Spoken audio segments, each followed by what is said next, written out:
मेरे प्रिय मित्रों, फिर एक बार मैं आप सबको नूतन धारा परिवार में स्वागत करना चाहता हूं। मेरा पूर्ण विश्वास है कि यह परिवार प्रार्थना में, विश्वास में और वचन के ज्ञान में आगे बढ़ता जाएगा। हमारे आश्रम में एक प्रार्थना भवन में 24 घंटे निरंतर आप सबके लिए प्रार्थना चल रही है और दूसरे भवन में सुबह 9 बजे से लेकर शाम को 6 बजे तक। मैं आपके समय भरोसा देना चाहता हूं कि आपके लिए हम सभी निरंतर प्रार्थना करते हैं और हमारी कामना है इस कार्यक्रम के द्वारा आपको और आपके परिवार को बहुत सारे अनुग्रह और बहुत सारी आशीषें प्राप्त हों। कभी कभी हमारी प्रार्थनाएं प्रभु कुछ देर से सुनते हैं, लेकिन जरूर सुनते हैं। इंतजार कीजिए प्रभु की इच्छा की पूर्ति के लिए, प्रभु की आशीषों के लिए। हम सुसमाचार में पढ़ते हैं कि बार बार यहूदी नेता, फरीसी और सदूकी लोग प्रभु यीशु मसीह की परीक्षा लेते थे। लूकस के सुसमाचार के अध्याय 10 उसके वाक्य 25 से हम पढ़ते हैं कि एक शास्त्री प्रभु यीशु के पास आया और उसने प्रभु से पूछा, गुरुवर, अनंत जीवन का अधिकारी बनने के लिए मुझे क्या करना चाहिए?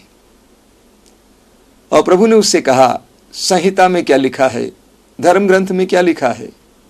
उसने कहा, संहिता में लिखा है, तुम अपने प्रभु ईश्वर को सारी बुद्धि से, सारे हृदय से, सारी शक्ति से और सारी आत्मा से प्यार करो और अपने पड़ोसी को अपने समान प्यार करो। प्रभु ने उससे कहा, तुमने सही उत्तर दिया है, जाओ ऐसा ही करो। उसके बाद उस व्यक्ति ने प्रभु से एक और सवाल किया, पूछा, मेरा पड़ोसी कौन है? Who is my neighbour? मेरा पड़ोसी कौन है? आज के इस मनन चिंतन में हम इस विषय को लेना चाहते हैं, मेरा पड़ोसी कौन है। वास्तव में उस शास्त्री को यह जरूर मालूम था कि पड़ोसी का अर्थ क्या है। हम सभी जानते हैं, एक छोटा सा बच्चा भी जानता है पड़ोसी का अर्थ क्या है। लेकिन इसके बावजूद उस शास्त्री ने प्रभु से सवाल किया और सवाल करते हुए उस शास्त्री ने प्रभु के नियम के उस हिस्से को कुछ कम ही महत्वपूर्ण समझा या रखा। और दूसरी बात, वो अपने पड़ोसी के प्रति अपनी जिम्मेदारी से भागने का प्रयास कर रहा था, ये सवाल करते हुए कि मेरा पड़ोसी कौन है। हम उत्पत्ति ग्रंथ के अध्याय 4 में पढ़ते हैं कि आदम और हेवा के 2 पुत्र काइन और हाबिल। काइन ने हाबिल की हत्या की। काइन ने हाबिल की हत्या की और ईश्वर काइन के पास आता है और काइन से पूछता है, काइन, तुम्हारा भाई हाबिल कहां है? काइन ने जवाब में कहा, मुझे नहीं मालूम, मैं नहीं जानता, क्या मैं अपने भाई का रखवाला हूं? उल्टे वो प्रभु से सवाल करता है, क्या मैं अपने भाई का रखवाला हूं? प्रभु अपने सवाल में इसका उत्तर जरूर देता है, तुम्हारा भाई हाबिल कहां है? यानी प्रभु काइन से कहना चाहता है कि तुम अपने भाई के रखवाले हो, तुम अपने भाई के लिए जिम्मेदार हो। अपने भाई की सुरक्षा के लिए, अपने भाई की मुक्ति के लिए, अपने भाई के विकास के लिए, अपने भाई की अच्छाई के लिए तुम जिम्मेदार हो। हर मनुष्य अपने अन्य भाई बहन के लिए जिम्मेदार है। मत्ती के सुसमाचार के अध्याय 14 में हम पढ़ते हैं, एक बार प्रभु यीशु मसीह लोगों को वचन सुना रहे थे। काफी बड़ी भीड़ उनके वचन को सुन रही थी। संध्या हो चली थी और शिष्यों ने प्रभु के पास आकर कहा, गुरुवर, उन्हें गांव में भेज दीजिए ताकि वे अपने लिए भोजन इकट्ठा करें, अब संध्या होने वाली है। प्रभु ने शिष्यों से कहा, तुम ही उनको खिलाओ, तुम ही उनको खिलाओ। और शिष्यों ने कहा, हमारे पास क्या है? हमारे पास सिर्फ 5 रोटियां हैं और 2 मछलियां। अक्सर हम सभी इसी तरह अपनी जिम्मेदारी से भागने का प्रयास करते हैं। हम भी कहा करते हैं, हमारे पास क्या है? हम तो गरीब हैं, हम अनपढ़ हैं, हमारे पास धन नहीं है, हमारे पास समय नहीं है, हमारे पास संसाधन नहीं है। प्रभु ने उनसे कहा, तुम ही उनको खिलाओ। तो शास्त्री ने प्रभु से पूछा, मेरा पड़ोसी कौन है? और प्रभु ने पड़ोसी की एक नई व्याख्या एक सुंदर दृष्टांत के द्वारा उस शास्त्री को दी। और वो दृष्टांत है भले समारी का दृष्टांत, जो हमें लूकस के सुसमाचार के अध्याय 10 उसके वाक्य 29 से प्राप्त होता है। बहुत सुंदर दृष्टांत है। प्रभु ने कहा कि एक बार एक मनुष्य यरूशलेम नगर से यरीको नगर जा रहा था, और मार्ग में कुछ डाकुओं ने उसे पकड़ा, उसे लूटा, उसे घायल किया और अधमरा छोड़कर वे चले गए। वो व्यक्ति वहां पर घायल होकर पड़ा हुआ था, और वचन में हम पढ़ते हैं, उस मार्ग से होकर एक याजक जा रहा था। उसने उस घायल व्यक्ति को देखा, लेकिन वो अपने को बचाते हुए कतरा कर चला जाता है। कुछ देर के बाद वहां से होकर एक लेवी गया, उसने भी उस घायल व्यक्ति को देखा और वो भी कतरा कर चला गया। दोनों कतरा कर चले गए, दोनों बचकर चले गए। इस दुनिया में बहुत सारे लोग विभिन्न प्रकार के दुखमय परिस्थितियों में पड़े लोगों को देखकर कतरा कर चले जाते हैं।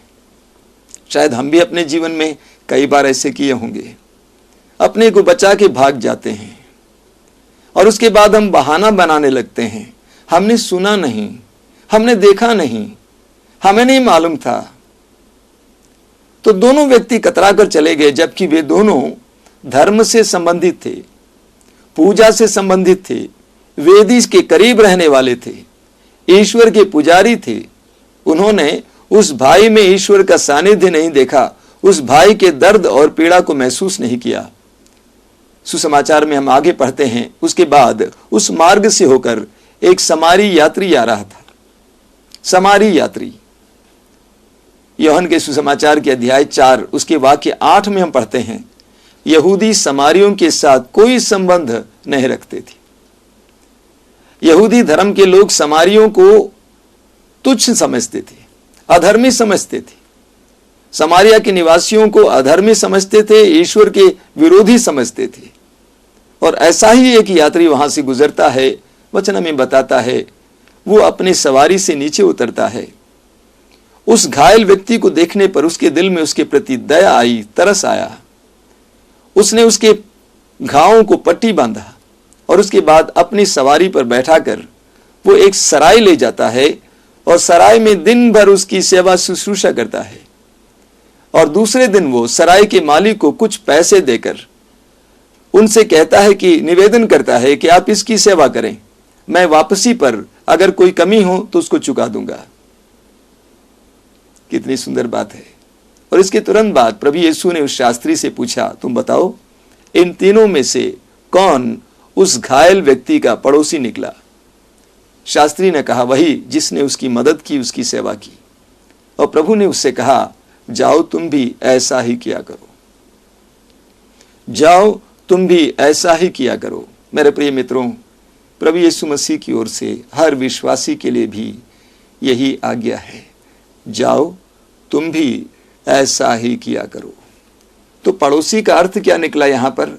वही जो आवश्यकता में पड़ा है, जो दुख में है, जो पीड़ा में है। प्रभु का वचन कहता है, तुम अपने पड़ोसी को अपने समान प्यार करो। जिस तरह तुम अपने को प्यार करते हो, उसी तरह उन सभी लोगों को प्यार करो जो जरूरतमंद है, जो आवश्यकता में है, जो पीड़ा में है। और ये हमारे अनंत जीवन की प्राप्ति के लिए अति आवश्यक बात है। अक्सर हम इस बात को नहीं समझते हैं। हमारे अनंत जीवन की प्राप्ति के लिए, ईश्वर की कृपा और अनुग्रह के अनुभव के लिए, हमारे जीवन में ईश्वर की करुणा और कृपा की वर्षा के लिए ये अनिवार्य है कि हम भी आवश्यकता में पड़े लोगों की सेवा करें, उनकी शुश्रूषा करें। हमें लूकस के सुसमाचार के अध्याय 16 उसके वाक्य 19 से एक और सुंदर दृष्टांत प्रभु यीशु सुनाते हैं। और वो दृष्टांत है एक अमीर और एक गरीब का। वचन में हम पढ़ते हैं, प्रभु यीशु कहते हैं, एक अमीर था जो बैंगनी वस्त्र पहनता था, मलमल पहनता था और दावत उड़ाया करता था। और उसके फाटक पर एक गरीब कंगाल पड़ा रहता था जिसका नाम था लाजरुस, जिसका पूरा शरीर फोड़ों से भरा हुआ था, कुत्ते उसको चाटते थे और वो तरसता था कि अमीर के टेबल से गिरने वाले जूठन को खाकर मैं अपनी भूख को मिटा दूं। वचन में हम पढ़ते हैं दोनों मर गए और स्वर्गदूत उस गरीब लाजरस को ले जाकर इब्राहिम की गोद में रख दिया, ईश्वर के सानिध्य में रख दिया, और वो धनी भी मरा, दफनाया गया, वो अधोलोक में नरक तक पहुंच गया। बहुत सुंदर है, बहुत सुंदर। धनी, अमीर और गरीब। वचन में हम पढ़ते हैं कि प्रभु यीशु उस दृष्टांत में उस अमीर का नाम नहीं बताते, लेकिन उस गरीब का नाम बताते हैं। अब आप बताइए, हमारे समाज में, देश में किसका नाम हम जानते हैं? जो बड़े होते हैं, ज्ञानी होते हैं, बुद्धिमान होते हैं, जो धनी होते हैं, जो बड़े बड़े नेता होते हैं, हम उनका नाम जानते हैं। लेकिन प्रभु अपने दृष्टांत में उसका नाम ना लेकर उस गरीब का नाम लेते हैं। अक्सर हम गरीबों का नाम नहीं लेते हैं। रिक्शे वाले को बुलाते हैं रिक्शे वाले, कभी कभी बोलते हैं रिक्शा। चाय वाले को बुलाते हैं हे चाय वाले, कभी कभी बोलते हैं हे चाय। उनका नाम लेना तक हम पसंद नहीं करते हैं। लेकिन प्रभु यीशु उस गरीब का नाम लेते हैं। क्यों? क्योंकि ईश्वर की दृष्टि में वो गरीब उस धनी से भी महत्वपूर्ण था। लूकस के सुसमाचार के अध्याय 12 में हम पढ़ते हैं, प्रभु यीशु मसीह एक मूर्ख धनी का दृष्टांत सुनाते हैं और उसके अंत में वाक्य 21 में, लूकस अध्याय 12 वाक्य 21 में कहते हैं, यही दशा उन सब की होती है जो संसार की दृष्टि में धनी होते हैं लेकिन ईश्वर की दृष्टि में धनी नहीं होते। जो संसार की दृष्टि में धनी होते हैं वे ईश्वर की दृष्टि में धनी होना कोई जरूरी बात नहीं है। हम प्रकाशना ग्रंथ के अध्याय 3 वाक्य 17 में पढ़ते हैं, प्रभु कहते हैं, तुम अपने को धनी समझते हो और कहते हो मुझे किसी चीज की कमी नहीं है। तुम अभागे हो, तुम नंगे हो, तुम दरिद्र हो। जो अपने को धनी समझते हैं, ईश्वर की दृष्टि में धनी होना जरूरी नहीं है। याकूब के ग्रंथ के अध्याय 2 वाक्य 5 में हम पढ़ते हैं, प्यारे भाइयों सुन लें, क्या ईश्वर ने उन लोगों को नहीं चुना है जो संसार की दृष्टि में दरिद्र हैं, जिससे वे विश्वास के धनी हो जाएं और उस राज्य के उत्तराधिकारी बने जिसे उसने अपने भक्तों को प्रदान करने की प्रतिज्ञा की है। तो ईश्वर की दृष्टि में धनी होना जरूरी है। उस अमीर की तुलना में लाजरुस ईश्वर की दृष्टि में धनी था और इसलिए प्रभु यीशु उसका नाम लेते हैं। अब हम दोनों की तुलना करें। वचन में बताता है कि वो धनी आदमी, वो अमीर बैंगनी वस्त्र पहनता था, मलमल पहनता था। ठीक इसके विपरीत हम पढ़ते हैं, वो गरीब, उसका पूरा शरीर फोड़ों से भरा हुआ था। वो अमीर दावत उड़ाया करता था, मित्रों को बुलाता था, लेकिन वो गरीब, उसके पास कोई नहीं था, उसका कोई नहीं था। कुत्ते उसके पास आकर उसके फोड़ों को चाटते थे। वचन में हम पढ़ते हैं, दोनों मर गए। अमीर दफनाया गया, संभवतः बड़ी शान से दफनाया गया, और उस गरीब के बारे में बताया नहीं गया कि कैसे वो दफनाया गया। संभवतः वो किसी गड्ढे में फेंक दिया गया था, लेकिन ईश्वर के दूत उसे ले जाकर इब्राहिम की गोद में रखते हैं। और इसके विपरीत वो धनी अथाह गर्त में, नरक में चला जाता है। मैं आपसे एक सवाल करना चाहता हूं, उस धनी ने कौन सा अपराध किया था, कौन सा पाप किया था जिसके चलते वो अनंत जीवन का अधिकारी नहीं बन पाया? उसने ईश्वर के नियम के उस दूसरे हिस्से का पालन नहीं किया। अपने पड़ोसी को अपने समान प्यार करो, आवश्यकता में पड़े हुए लोगों की सेवा करो, जरूरतमंदों का ख्याल करो। और वो पड़ोसी उससे ज्यादा दूर नहीं था। वचन में बताता है उसके फाटक के पास पड़ा हुआ था। और मैं सोचता हूं कि कई बार वो अमीर बार बार अंदर बाहर हो जाया करता था। वो बार बार उसे देखा करता था, संभवतः कभी कभी उसका नजरअंदाज करता था या अपना मुंह मोड़ लेता था, लेकिन उसके दर्द पर उसने मनन नहीं किया, उसके दर्द पर उसने तरस नहीं खाया, और इसीलिए वो अनंत जीवन का अधिकारी नहीं बन पाया। हम संत मत्ती के सुसमाचार के अध्याय 25 में इस संसार के लोगों के अंतिम न्याय के बारे में पढ़ते हैं। और हमारा अंतिम न्याय किस बात पर निर्भर होगा? इस बात पर कि हमने कितनी प्रार्थना की है, कितना पूजा पाठ किया है, कितना दान पुण्य किया है। वचन के अनुसार प्रभु यीशु हमें बताते हैं कि हमारा अंतिम न्याय इस बात पर निर्भर होगा कि हमने दूसरों के लिए, विशेष करके जो जरूरतमंद हैं, उनके लिए हमने क्या किया है। हमें सुनने को मिलता है कभी कभी कुछ विश्वासी सोचते हैं स्नान संस्कार ग्रहण करने से, बपतिस्मा संस्कार ग्रहण करने से वे अनंत जीवन के अधिकारी हो चुके हैं। ऐसी बात नहीं है। बपतिस्मा संस्कार अनंत जीवन की ओर यात्रा का प्रारंभ मात्र है। मत्ती अध्याय 25 में प्रभु हमें बताते हैं उसके वाक्य 31 से कि हमारा न्याय किस प्रकार होगा। प्रभु कहते हैं, जब मानव पुत्र महिमा के साथ अपने स्वर्गदूतों के साथ आएगा और वो अपने महिमा में सिंहासन पर विराजमान होगा, जिस तरह चरवाहा भेड़ों और बकरियों को अलग करता है, उसी तरह राजा लोगों को अलग करेगा। तब राजा अपने दाहिने ओर के लोगों से कहेगा, हे मेरे पिता के कृपा पात्रों, मेरे पिता के कृपा पात्रों, उस राज्य के अधिकारी बनो जो संसार के प्रारंभ से तुम्हारे लिए तैयार किया गया है।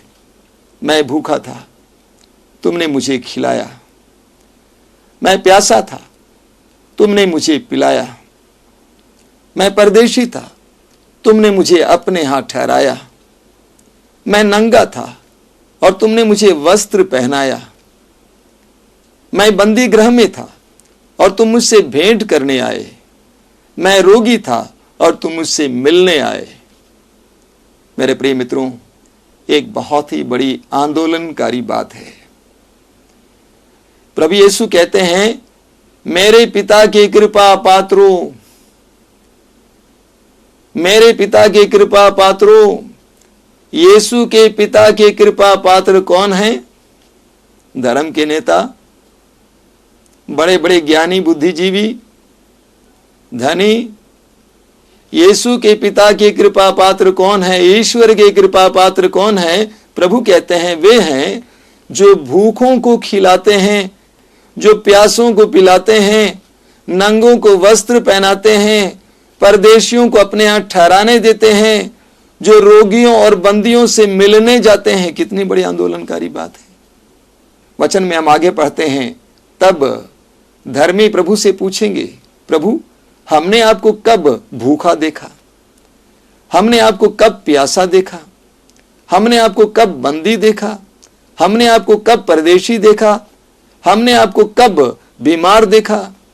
तो प्रभु यीशु कहते हैं, मैं तुमसे कहता हूं, मेरे इन भाइयों में से किसी एक के लिए भी, चाहे वो कितना ही छोटा क्यों ना हो, तुमने जो कुछ किया तुमने मेरे ही लिए किया। वचन का ख्याल कीजिए। प्रभु कहते हैं, मेरे इन भाइयों में से, यानी दुखी, पीड़ित, नंगे, भूखे, परदेशी, बंदी गृह में पड़े लोग और रोगियों को प्रभु यीशु मेरे भाई कहते हैं, माय ब्रदर्स। इतना ही नहीं, प्रभु कहते हैं, जब तुमने उनको खिलाया पिलाया, वस्त्र पहना है, तुमने मेरे लिए किया। यानी प्रभु कहते हैं, मैं उन सब में था हूं। यानी प्रभु यीशु दुखी, दरिद्र, पीड़ित, रोगी में हैं और उनके साथ हैं, उनके भाई हैं। आपने सुना है मदर तेरेसा के बारे में। एक बार मदर तेरेसा कलकत्ता में जब सेवा कर रही थी, उनकी बहनें काम कर रही थी, विदेश के कुछ पत्रकार उनके कार्यों को देखने आए और उन्होंने देखा कि उनकी बहनें और वो कितना कठिन काम कर रही हैं। सड़े गले बदन के इंसानों की सेवा कर रही हैं, बदबू निकल रही है, कीड़े निकल रहे हैं। उन पत्रकारों ने कहा कि मदर, अगर हमें हजारों डॉलर मिल जाते, हम ये काम नहीं कर पाते। तो मदर ने कहा, मुझे लाखों मिल जाता तब भी मैं नहीं करती। मैं इसलिए करती हूं क्योंकि मैं इनमें यीशु को देखती हूं। मदर तेरेसा संत है, वो उनमें यीशु को देख पाए। प्रभु का वचन उनके जीवन में पूर्ण हुआ, उनके जीवन में कार्यान्वित हुआ। प्रभु कहते हैं, तुमने इनमें से किसी एक के लिए भी किया, तुमने मेरे लिए किया। मेरे प्रिय मित्रों, जो आवश्यकता में है, जो पीड़ा में है, जो दुख में है, दर्द में है, उन सब में यीशु निवास करता है। वे सभी यीशु के हैं, और जब हम उनकी सेवा करते हैं, हम यीशु की सेवा करते हैं। और जब भी हमने उनकी सेवा करने से कतरा कर चल दिए हैं, उन सभी क्षणों में हम यीशु से ही भाग खड़े हैं। आज हम प्रार्थना करेंगे अपने लिए कि हम सबकी आंखें खुल जाएं, प्रभु के इन वचनों को हम समझ पाएं और प्रभु के इन वचनों के अनुसार हम जीवन जी सकें। आंखें बंद कीजिए, आइए हम प्रार्थना करें। हे प्रभु यीशु मसीह, तूने हमारे सामने एक महत्वपूर्ण शिक्षा रखी है। हमें कृपा दीजिए कि हम इसकी गहराई को समझ सकें। हमारे इर्द गिर्द इतने सारे दुखी हैं, पीड़ित हैं, हमारे आसपास में इतने सारे पीड़ित लोग रहते हैं। उन सब के दर्द और पीड़ा को महसूस करने की कृपा दीजिए। उन सब में तेरे सानिध्य को महसूस करने की कृपा दीजिए।